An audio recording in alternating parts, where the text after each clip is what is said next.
from you. So we thought it'd be a little bit more interactive tonight. Is that all right with you? We can change the whole scene if you like. Oh, you're okay?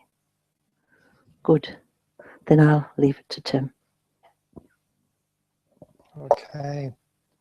So we've all had the experience where we walk into a particular space and there's something more than what our senses tell us about that place. You know, perhaps beyond our, what we can see and, you know, hear, and we sort of look around and we think there's something to this place. And it's the atmosphere of it, which is an intangible thing. And even that can be something that perhaps we'll investigate tonight. You know, is atmosphere necessarily what we can see, or, you know, the unseen as well? Now, just to give you a little bit of an introduction to Jacqui, she's been practicing, studying. What else? How else would you describe it? Being part of the Brahma Kumaris for the last 33 years. And I think probably the last 15 have been here.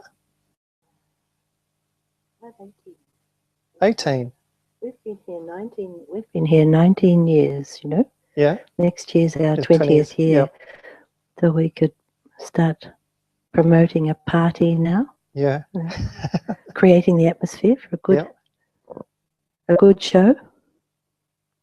And so you've been based here for how long? About 18 years. 18 years.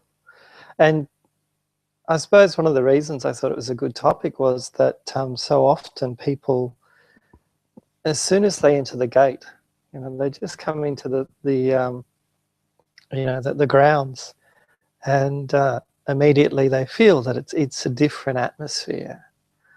Yeah, would you agree with that? Yeah, so it's good to have a room full of nods. So, Jacqui, I wanted to ask you, can you recall the first time, you know, maybe even in your childhood, that you went somewhere and it really struck you, or it struck you that there was an atmosphere about that place? Even though you prepared me for that question, I can't think of the first time I felt like that. I was thinking, I grew up in a seaside town on the east coast of New Zealand, and so we were close to the waterfront. We were surrounded by hills, and so any spare time I had, my brother and I would be off walking in the hills. We had one favourite spot we'd go to where there was a house and it no longer existed, but the stove, a wood stove, remained. And so we'd light this fire, and I know we were only 8, 9 at this time. In those days you could explore as widely as you liked. And then we'd cook our lunch, and there was a waterhole nearby, and we'd swim there. And so for me it's always been very relaxing, very peaceful, and taken me back to a very light and easy time when I'm in that kind of environment. So I was extremely happy to be sent here, and because of the grey hair and other indications, I've stayed here. So I don't know, when I thought about that, I thought about of places that I had felt the atmosphere quite strongly. I can't think the first time, although I love to go to my grandma's place, my grandma and grandpa's place. There's always had an atmosphere of warmth and biscuits and fresh vegetables, and they had boysenberries in the garden, and it was great. So that was a lovely atmosphere. But when I travelled, I remember very strongly the experience of being in Rome and passing the Colosseum. It was one of the tourist sites, but I just walked past the outside walls, and there was such an atmosphere that it's a place I wasn't going to go into, and it was quite clear that I wouldn't go there. Yeah, Yeah, the quite clear, Colosseum. the Colosseum. What was the vibe of the Colosseum? Just that you know, I won't go here. Like, I won't go here. That's not where I should go. That was So, all. well, yeah, it was unpleasant. Yeah, okay. Unpleasant. The people I was traveling with, they went, but for me, I walked away from that atmosphere. But and then in Paris, not in say in a place like Notre Dame, which is a beautiful cathedral. Immediately walking into that place, you felt this is special. So this is special. Okay. Yeah. So I'd like to talk about the connection of feelings and atmosphere, but later. And so, but in that place, you felt it was special, but the surroundings were so beautiful, physically beautiful, with all the stained glass and candles and just the antiqueness of it. But one thing that amused me too, I was also in Cologne, and the cathedral in Cologne, if you know, is the highest steeple around, and it was the building of it was started in 1200, so it was many hundreds of years before it was completed, and it was completely nearly quite damaged during the war, but not completely. And so the story was that, of course, it had such a divine atmosphere that it was saved, Protected. yeah. And especially there was the wall behind the altar, which was totally untouched. So hang on, when you say protected, you're not Divinely protected. Divinely protected. Yeah, that was what people felt. Okay. So they felt that, and so that was the atmosphere they felt when they stood around it. So it all helped. And so, and even the altar, which the wall behind the altar was intact. So, people said, oh, yes, this was godly intervention that was saved. But apparently the truth is it was a strategic spot for the bombers because the tower was so high, they could locate other spots which they wished to destroy. And so they didn't bomb that. But you can believe whichever you like, which appeals to your feeling about atmosphere. So many different places. You're talking about travel. I can remember going to Stonehenge and feeling that the atmosphere there was a bit like walking into a cathedral. And it's a stone circle. It's outdoors, and but there was something about it that it was very quiet. It was very serene, and you just felt that you had to remain introspected. You had to sort of.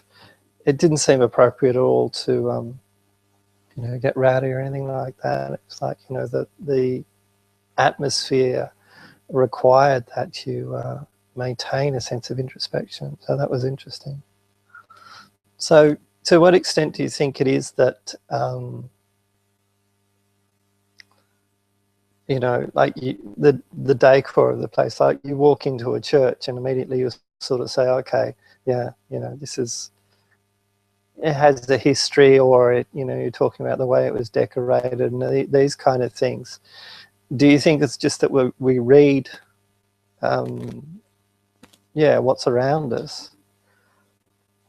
I do think that we're influenced by what we've heard or read about a place, but there certainly is a truth in that the atmosphere of a place is affected by the activities that go on there. I've also experienced being in a place that I thought was just it was a sports stadium. I thought it was just a sports stadium, but it was a very unpleasant atmosphere. So why should that be? And then finding out other activities that had taken place there. So sometimes the surroundings may belie what has gone on there, but you still feel this is not quite acceptable. And what happens, another thing that astounded me was I went swimming with the dolphins, and I thought, oh, this is lovely. it's a good idea. I'd heard about other people who'd done it. But that experience, when I got back onto the boat, I didn't want to talk. Yeah. Yeah. It was, and I mean, these were big fish. We hadn't communicated. These were animals, yes. We hadn't communicated with one another. We had just observed and been close to one another. But I was profoundly affected by something that they'd created. So maybe that's a sense of what we've heard about dolphins. But something about just what they were doing had such a lovely effect. But they were just swimming. And they were on what they call sonar, so they were sleeping actually.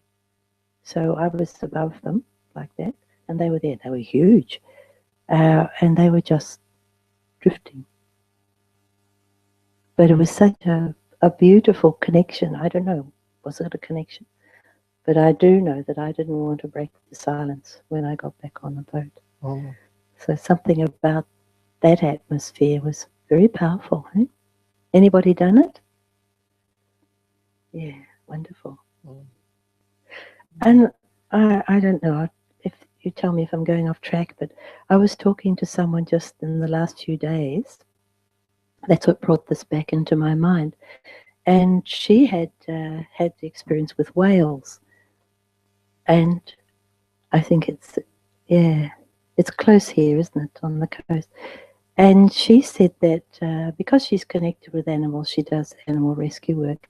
For 4 days before the planned boat trip, she had stood at the edge of the breakwater here and just talked.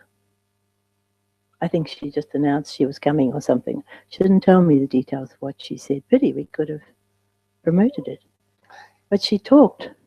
4 days she kept way up to the breakwater and she talked. When she and her husband went on the boat, the pilot of the boat said the whales have never come as close as this to the boat. He said they were just there, you could have touched them. Yeah. So what kind of atmosphere had she created? That an atmosphere of trust, or that they would come so close? Anyway, Tim. So, okay, the title of the talk is Creating Spiritual Atmospheres. Now, these days, it makes me think of when I was travelling years ago in Wales, and maybe it was a sign of the time, we used to live for these guys who had this truck, and we asked them, what do you do? And they said, we fit out the pubs. And all the churches were closing down. So what they would do is they're getting all the decor out of the churches and putting all the nice old benches and tables and everything into the pubs. So the link being that, there is the opportunity these days to go to places and buy, what you might call things with spiritual chic about them. Yeah. So if someone thinks, oh yeah, I want to create a spiritual atmosphere in my home, they start to accumulate all this sort of different decor. To what extent do you think that plays a part? Well, it throws us right into the middle of what we do here. One of the things we teach very much is that external paraphernalia is only a temporary satisfaction. So, of course it will, but it won't help you if you're out in the community or you're at work and you're trying to be in a meeting that's quite aggressive. Then your paraphernalia at home is not going to be much good, or your nice pew from the church that you've got is not going to help. So it really is, I think, we might move from the power of what we're seeing in an atmosphere and the effect of what's gone on before, but the power of the thoughts, isn't it? I was very much thinking, what is it that it creates an atmosphere? And it's the thoughts. How many times when we were kids, someone said you could cut the air with a knife, with and a knife, yeah, and you could go in there and you couldn't see what you could cut. You know, you could take some scissors and you couldn't see anything that you could cut with the scissors.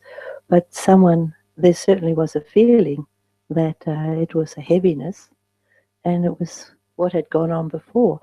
But did you ever think that it's actually what you're thinking as well, which can create or affect an atmosphere? And I think that's what happens here. It's the power of what the people here have set up a lifestyle of watching their thoughts, paying attention to their thoughts, being careful what they put in their intellect. That creates the atmosphere here. Certainly, the environment helps, as you say. Yeah. Beautiful gardens, beautiful bush. But what will stand the test of time is what the people here are thinking, the practice that they're following. I don't know. Does that answer your question? Yeah, nicely. So, so if it's the thoughts, along with that would go the nature of the conversations and the activities. So going back to the person who wants to create that spiritual atmosphere at home, you know, what things can they do within their own home? Yeah. Here, what we learn, because we see ourselves as a family, and so we're not perfect, so we have little ruckus going on occasionally. But what we have got is an ability to let it go, and an ability not to be able to hold off sort of bad mouthing, and that's our training, and that certainly is something that would affect an atmosphere at home. If you can hang your 6 guns up, if you can resist sort of shooting from the hip, and still retain, be assertive, still retain your own feelings of self-respect, not that you become a doormat, or that you become so humble you give in to everything, or you become so patient you become passive, not like that. So we learn to actually stand in our own self-respect and still respond to situations that could be a bit grubby, if you like. So that's what happens here. And I guess my advice would be learn how to talk to yourself, and learn how to experience the difference between the spirit and matter.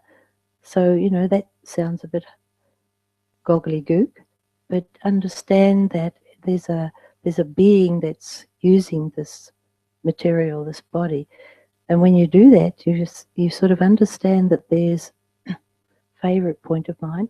There's a still point that is from which you can project, and you can use your mind and your thoughts. And when you learn to talk to your mind in a way that's a management way, is it all right to go down this track here? I think it's so powerful when you learn to talk to, and this is what we teach here, how to talk to your mind in order to create the thoughts that are going to be useful to you. So you become the director of your mind and your thoughts. It's not that your mind just responds to any stimuli that you come across and runs away with you and you're running after it. Have I explained that? Is that all right? Yeah. That's such a it's such a resource as you start to talk to your mind. Even when you go to bed, even if you acknowledge to yourself, you say, I'm talking to my mind. Sound a bit crazy? Would you take on that attitude? When I'm going to bed, talk to my mind, and I say, well, mind, we did a lot of good things today. You were very, very cooperative, and we did this and that. Are they going to certify me? No. Okay. I mean, we all have an inner dialogue. Yeah. You know, I don't imagine if we sort of went around the room and asked anyone, you know, do you not have an inner dialogue? You know, and with all, yeah, like whenever you're watching like a cartoon or a story, you know, it's just such a standard thing that the character you will hear their thoughts, you'll hear their inner dialogue. So, yeah, I think it'd be quite the opposite. It'd be the exception if someone was to say, no, I don't talk to myself, you know. The difference being whether we talk to ourselves that everyone else could hear. That seems to be the dividing line when people start to say, okay, there's something a bit different here. But yeah, just in terms of you know, having that inner dialogue and you know, maintaining that conversation. One thing that interests me is that when someone talks about holding the atmosphere, because yeah, we do, you know, whatever thoughts and whatever feelings that we create, you know, we are the first ones who feel those. But yeah, it seems that the capacity to actually create those thoughts and hold those feelings, the capacity to hold the atmosphere is not the same in all people. And certainly I've spent time with people who, yeah, the atmosphere that they carry seems to be able to fill a room, a very big room, you know, whereas others, perhaps the feelings, the thoughts that they hold, the moment they come into the company of another person, they're instantly swamped or overtaken by, you know, whatever feelings that other person is giving out. So what distinguishes between one person who can hold the atmosphere for not just themselves, but maybe many others, and another person who seems to be at the whim of every different person that they come into contact with? What do you think? You're asking the questions. I'm asking the question. Yeah. A view of self, because like we teach here, how to create an attitude in yourself. And we experience in sort of in a meditation way, in our meditation experience, we really feel that.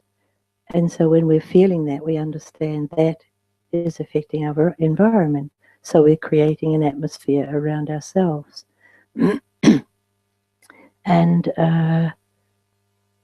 there's when you start to integrate that experience in yourself so that you are actually creating an atmosphere around yourself, then you're not influenced by other people's feelings.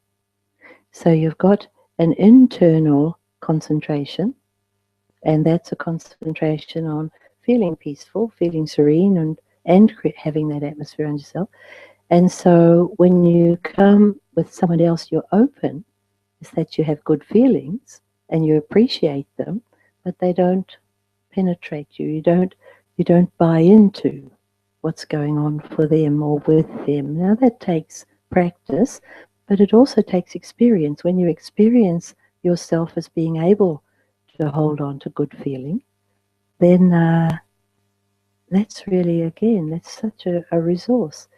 And when you lose it, when you do get caught up in the other person and get caught up in what's happening in their lives, you're vulnerable. And so what we teach is that something's happened. So you have a vulnerable spot, an Achilles heel, and they have thrown out like a hook, and it got you. All happening, of course, in a few seconds and non-materially. But you as you become more aware, and I would say that inner dialogue is is aware. When you are aware of your inner dialogue, it's not just a story that's running. You're aware of the sorts of things that you're talking about to yourself, and you are watching, you're careful about them, and you're understanding how effective they are. And so I'll go back to that weak spot. But we think that when we're on our when we are only thinking something that no one can hear, there's no one listening. But actually, it can be quite obvious to others. And I love the point that Deepak Chopra made, that every cell in your body is listening. So you're never alone. There's trillions of cells listening into your conversation and being affected by your conversation. So the other thing is that we are all vulnerable in certain ways. We have certain experiences that may have left a scar or left what they call a block in our emotions or our feelings. And so someone's condition or vibration or atmosphere can affect that weak spot. So it's good. That's an education. So, aha, I lost it there. We can say, that's a vulnerability I have. We can do something about it. So this life of ours is like a studentship. Every day we're learning something, doing something, observing something. So the difference, I feel, is the ability to be aware of yourself and what's going on in yourself. And that's the beginning part. But once you've integrated that skill, it's automatic. And so you will be feeling okay, and you come across someone who's not feeling okay. And if you get affected, you'll be aware that you've got affected. So we can use that as a measure of my personal strengths in terms of my mind. Whether I can hold that atmosphere or how easily I'm influenced by someone else. Yeah? That's right. Yeah. So we were talking about this the other day. The evidence of a strong mind will be your words and your actions. So coming back to this place, what are some of the practices? For us, we know it's part of our daily routine. But what are some of the things that go on here that you really feel maintain the atmosphere? The practices, yes, but I think a really good feeling of respect for one another. We really rate this very highly in our interactions, that we understand each person has their own journey, each person has their own habits and their own experiences, and we respect that. Of course we forget, and of course we get caught, and of course we mouth off before we had thought about it. But we still come back to the practice we have, and we would still try and rectify that for ourselves. So when we lost it, we have a saying here, Om Shanti. So when we lost the Om Shanti, we would still come back to it and work out what had happened there and rectify that practice in ourselves. But I think it's that. When you really have a respect for others, just understanding that they all have their own journey and their experiences may be not like yours, nothing at all like yours. And you can beat your head against the wall forever to try and make them understand your experience, but they may never, because they come from a whole different set of, I can only say experiences. They may not. And so can I accept that and still maintain a good relationship with that person? So it is a case of building up that respect and affection that is there. But mainly, I think, a respect for an individual and who they are and what they are and that they're fantastic and what they're doing, whatever they're doing here is so valuable. So kind of valuing with respect a person's contribution, I suppose. Well, that doesn't seem right, but a person's just being. Of course, it's the ideal. It doesn't work forever, but that's the ideal, you become aware when you've gone away from it. Is that what you're wanting? Well, I suppose I was thinking about things like, there's the practice of early morning meditation. So that's one thing. It's a time when most people are asleep, and the atmosphere is very still, and so it seems. Excuse me. It seems like it's the time is It's almost as if it's been created for that meditation. And then there's a daily study. So you have people who are sitting there thinking about things that aren't, they're not flicking through the paper or, sort of looking at what's on, logging onto the latest newspaper. They're thinking about things of a spiritual nature. And then also the fact that the kitchen, is a vegetarian kitchen. It's also very clean. It's I've always found that when I've gone to different centres that the kitchen seems to be the hub around which everything else, moves. And you began talking about the grandparents' house and the hospitality that went on there. So yeah, certainly I acknowledge and I agree with you that the attitude that we hold for ourselves and the attitude that we hold for each other, that really contributes to the atmosphere. But as well as that, these practices, these sort of day-to-day things, can you touch upon that a little bit? Well, we started off talking about atmosphere, so we have our own personal reflection when we have spiritual conversation with the divine, when they're at a time when there is the least intrusion in the atmosphere. So that happens to be early in the morning. That's why we do it. Someone said there's the least mental traffic. Yeah. That's right. So again, it's that emphasis on the way we think.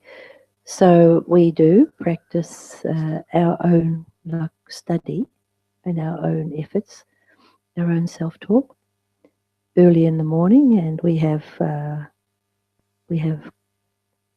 get together to study, and we have a topic, a class, if you like. So it's a class situation. A discourse, yeah. Yeah, a discourse, good.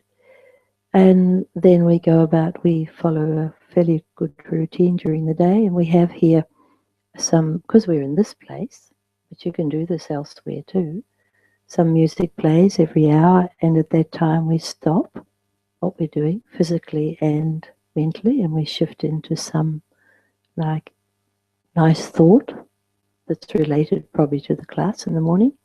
So we remind ourselves of who we are and what we're doing, what we're here for, what's the point of it all. And that's only for a minute, but it's a very interesting effect because it separates, it disengages you from what you were doing, and it accumulates. So it's just a silent bit, such a power in silence. So they will do that throughout the day, and some particular parts of the day there are some longer sessions of silence like that. So we're doing all that here, and whenever you come here for a retreat or anything, you don't see it. So it's a silent contribution to the atmosphere, really. What is, the atmosphere of silence? Because I think a commonly held belief would be that it's an empty or a vacant space. And, given the times that we live in, the compulsion is, right, well, if there's some, we need to fill that space. People feel uneasy with, an open space like that. So what's the atmosphere of silence? That's a good question, isn't it? Because I remember a time in my life when I used to like loud music and activity to fill in the silence. That's how I thought about it. I'd have music to fill the silence. Silence isn't an absence of noise, although it is an absence of noise, but it's a feeling of stillness, I think. That's my favorite feeling about it. It's a feeling of stillness, and we all have it. We all have the possibility of experiencing that, and it's just very rejuvenating.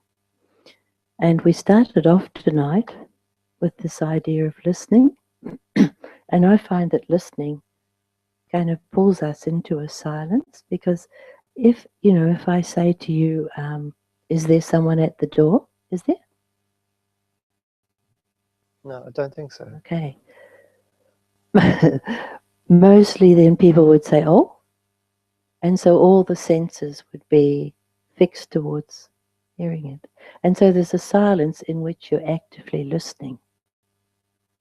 So it's not that it's just that you're wanting to be without sound, you're actively, but it's a very restful thing, that kind of silence. And it's a feeling. It's a feeling. And if I can just get away with that short explanation of silence, I wouldn't mind saying something about how I feel that we are away from our feelings a lot, and especially identifying our feelings. And this is also connected with how do I recognize an atmosphere. We just know it feels good when we come in through the gate or we come in, sit in this room. It feels good, but often we can't identify how we feel. And for me, it was very interesting when I came across a slogan. It was from a James Joyce book, and it was, Mr. Duffy lives so far from his body. And I just wonder, for myself, I explored this for quite some time, how much I am aware of my own feelings, of what's going on, and how far I am living from my feelings or from my body. I don't expect that it will have as much meaning for you as it had for me, but I've observed that many of us, we're not in touch with actually what's going on. We're not in touch with our own atmosphere, perhaps. Anyway, I threw that in because I was just remembered, just thinking, Mr. Duffy lived so far from his body. So the time's nearly upon us, but one of the things that I'm mindful of, the people who listening in who have come here tonight, that they don't live in a meditation center, and they're going to, if they're living with other people or the neighbors or upstairs or next door or whatever, you've got all these other feelings, all these other things intruding. So and perhaps if there is things that go on here that sort of working against the grain, how does one counter that negative atmosphere? Light an incense stick. Would you allow me to ask if Danny would play us a meditation commentary? I think this might fit into that kind of question. And if we can have an experience, that's something that you can no one can take away from you. And it's a resource because it's something you can come back to. I felt like that when I was thinking along these lines, or I felt like that when I was listening to these words. How come I felt like that? What was there in me that was touched, or that experienced that, and can I not repeat it? Can we do that? Yeah, I'd be happy with that.